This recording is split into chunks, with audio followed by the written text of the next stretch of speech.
Hello, welcome to my Freshers Week student cooking guide. Today we'll be going through all the equipment you need to make a delicious, healthy meal, or to make ramen noodles at 3 AM. Whatever your culinary needs, this is what you should bring to university with you. Now, this video is going to be going from most basic upwards, but cooking equipment is something quite personal. If halfway through you think, I'm never going to need a cheese grater, don't buy one. Ultimately, you know what best your cooking abilities are like and what kind of food you want to cook. So it's up to you what is necessary and what isn't. This is just a general guide for anyone who might be feeling confused or just needs some general advice. Number 1, cutlery. Even if every meal you eat is takeaway or made in a microwave, you're still going to need some cutlery. Buy a full set because you're going to need more than you think. Some of it will be stolen by your flatmates and some of it will just disappear into the ether. I started uni with a full set. By the end of the year, I was buttering my toast with a fork, so make sure that you've got enough. Bright colours are also quite useful so that you don't get it mixed up with all of your housemates. Number 2, mugs. These are for tea. People put other things in them, but they're wrong. Get at least 2 because you'll probably have friends over at some point, and it's nice to be able to offer them a cup of tea too. Your friends will appreciate it and it'll make you feel like an adult. If you don't have any friends, then you can use one to drink some tea, while you use the other one to collect all of your tears.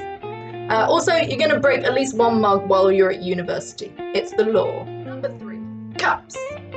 These are for all beverages except for tea.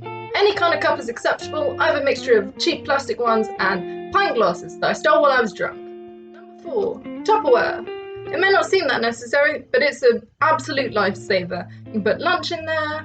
If you go anywhere, you can make extra food, you can save it for tomorrow. If you don't finish a takeaway, you can put it in the fridge, use it for meal prep. Even if you buy too much, you can just use them as little storage boxes. Tupperware is amazing. Number 5, a plate.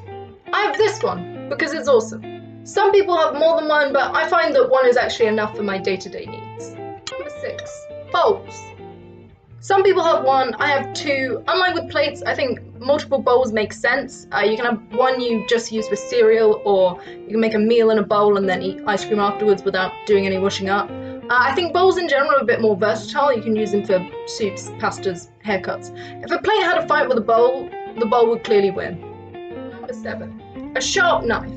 I have a big knife. If big knives scare you, get a small one. And use that to cut everything. What matters more than the size of knife is that it's sharp.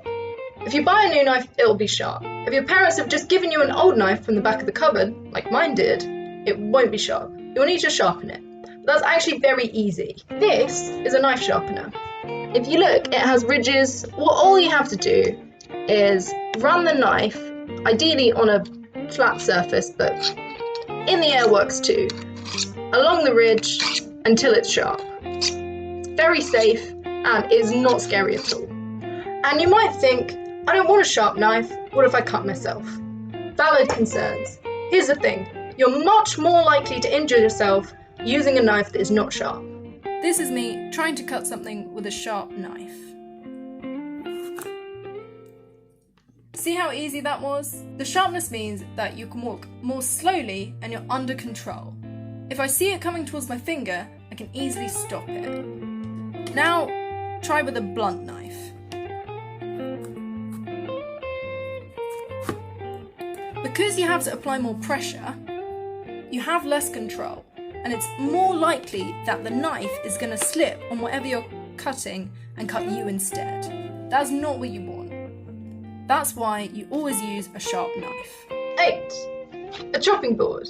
You can theoretically use a sharp knife for some things without one, but if you want to get any actual cooking done and you don't want to be evicted, you need a chopping board. Also, if you get a wooden one, you can use it as an extra plate, like in a fancy restaurant. Number 9, get yourself a silicone spatula. I use this to make basically everything I cook. It's flat, so you can use it to scrape things, you can use it to stir things. The best thing about it is that you can just kind of leave it in a pot and then use it to stir whatever you're making eventually. This is the periodic table. Silicon is an element. It has a melting point of 1,400 degrees. Nothing you ever cook will ever reach 1,400 degrees. If it does, you need to throw it away. The only way you're getting temperatures of 1,400 degrees in a student kitchen is if your kitchen is on fire. That is why you have to get a proper silicone one, because a cheaper plastic one will absolutely burn and melt into your eggs and set the fire alarm off at 3 a.m. Number 10. Pots and pans. To me, the best combination is a saucepan and a pot with a lid. Pot with a lid is for making anything that's kind of a carb, so like your rice, pasta, noodles, things like that. You can obviously use it for other things, but that's what you're going to be making most of the time. The pan is for any sauce that you're going to add to the carbs. So pasta sauce, curry, anything like that. You can also use it for like eggs, pancakes, sausages. Some people make do at university with just one pan, but I think even if you're going to make quite simple meals, 2 is really the minimum. Number 11, baking tray. Good for cookies, oven chips, smiley potato faces, basically anything you put in the oven, you're going to need one of these. Now that's basically it for a list of the most essential, necessary things that you can use to do most things in the kitchen, along of course with all of your kitchen cleaning supplies like tea towels, sponges, spray, and of course a bottle opener. But there are some other things that are slightly less essential that many people might want to bring and have in their kitchen anyway.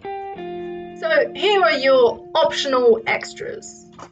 First of all, a strainer. Good for draining anything like pasta, rice, noodles that you made in your pot with a lid. Now, cheese grater. Essential for some people, completely unnecessary if you're a lactose intolerant vegan. Can opener. Usually 1 per kitchen is kind of enough because people tend to lend them out, but still good to bring one just in case. Scales. If you like to do a lot of baking or if you're on a special diet, they're a really good thing to have. Measuring jug. Similar to the scales, useful if you're cooking and you need to be precise. Potato peeler and masher. Useful, but only if you eat a lot of potatoes. Chopsticks. Useful, but only if you eat a lot of noodles. Whisk. Useful, but only if you're a whisk taker. And that's basically all the things you're gonna need if you want to go to university and actually spend some time in the kitchen. Hope you enjoyed, and good luck with Fresh this week.